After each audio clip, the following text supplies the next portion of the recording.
ఇప్పుడే RCB versus LSG match అయితే చూశాను భయ్య. చాలా రోజుల తర్వాత అయితే మన ఎల్ఎస్జీ వాళ్ళు గెలిచారు.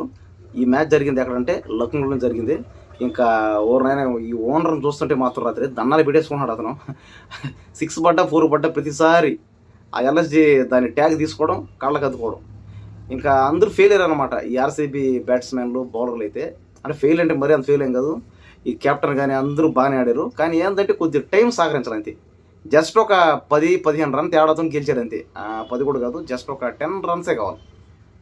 లేకపోతే ఆర్సీబీ వాళ్ళకి గెలిచేవాళ్ళు. ఇంకా మొత్తానికైతే ఇప్పుడు ఏమవుతుందంటే ఇంతకుముందు స్ట్రాంగ్గా ఉన్న టీంలన్నీ గెలుస్తాయి వెళ్ళి, కానీ ఇప్పుడు ఏముందంటే కాస్త వీక్గా ఉన్న టీంలన్నీ గెలుస్తా పోతున్నాయి. ఫర్ ఎగ్జాంపుల్ ఇప్పుడు ఎల్ఎస్జీ కానీ కేకేఆర్ కానీ ఈ మ్యాచ్లు గెలుస్తా పోతున్నాయి అనమాట. ఇంకా ఆర్ఆర్ అయితే ఇంక బ్యాలెన్స్ ఉంది. ఆర్ఆర్ కూడా ఇంకా గెలవాల్సిన టైం అయితే ఉంది.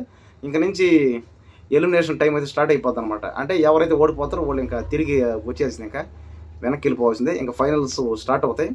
ఇంకా చూద్దాం అది. ఇంకా నెక్స్ట్ వీక్ కన్నా లేదా వచ్చే నెక్స్ట్ వీక్ అన్నా స్టార్ట్ అయ్యే టైం అయితే వచ్చింది. ఇంకా ఏ టీం అయితే కష్టపడుతుందో ఆ టీం మనం ఎప్పుడు ఆల్ ద బెస్ట్ చెప్తాం. ఇంకా ముఖ్యంగా ఇందులో చెప్పుకోవాల్సిందంటే విరాట్ కోహ్లీ అయితే డక్అవుట్ అయ్యాడు. అంటే చాలామంది షాక్ అయ్యారు అనమాట. ఇదేందబ్బా కోహ్లీ ఏంది, చేజ్ మాస్టర్ ఏంది, రావడం డక్అవుట్ అయ్యాడు. అది టైం అనమాట, మనమేం చేయలేము దానికి. ఎవరు అయితే బాగా ఆడారు. ఇంకా ఎల్ఎస్జీ వాళ్ళు అయితే పంత్ కానీ మిచెల్ మార్ష్ కానీ అందరూ. మిచెల్ మార్ష్ అయితే సెంచరీ కొట్టాడు. అందరూ బాగా ఆడారు. ఒక్కొక్క టైంలో ఒక్కొక్క విధంగా జరుగుతుంది, మనమేం చేయలేము దానికి.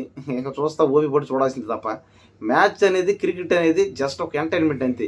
అంతేగాని ఇంకా ఎన్ని చేసినా సరే ఇంకా మనం ఏం చేయలేం. అంటే కొంతమంది ఏంటంటే బెట్టింగ్లకి మరీ దారుణంగా పాల్పడుతున్నారు. అది ఏమవుతుందంటే రిస్కే అనమాట అది. కాబట్టి జాగ్రత్త, బెట్టింగ్లకి ఎవరు పాల్పడొద్దండి. ఇంకా మ్యాచ్ అయితే చూడండి, అది ఒక జస్ట్ ఒక ఎంటర్టైన్మెంట్ మాత్రమే. దానికోసం బయట ఎవరు కొట్టుకోవద్దు, తనుకోవద్దు, డబ్బు పోగొట్టుకోవద్దు. చూడండి, ఆనందించండి అంతే. ఇంకా చెప్పాల్సిందంటూ ఇంకేమీ లేదు. ఏ మ్యాచ్ అయితే బాగా ఆడదో ఆ మ్యాచ్కి మనం సపోర్ట్ చేస్తాం. జై బోలో భారత్ మాతాకి జై. జై హింద్.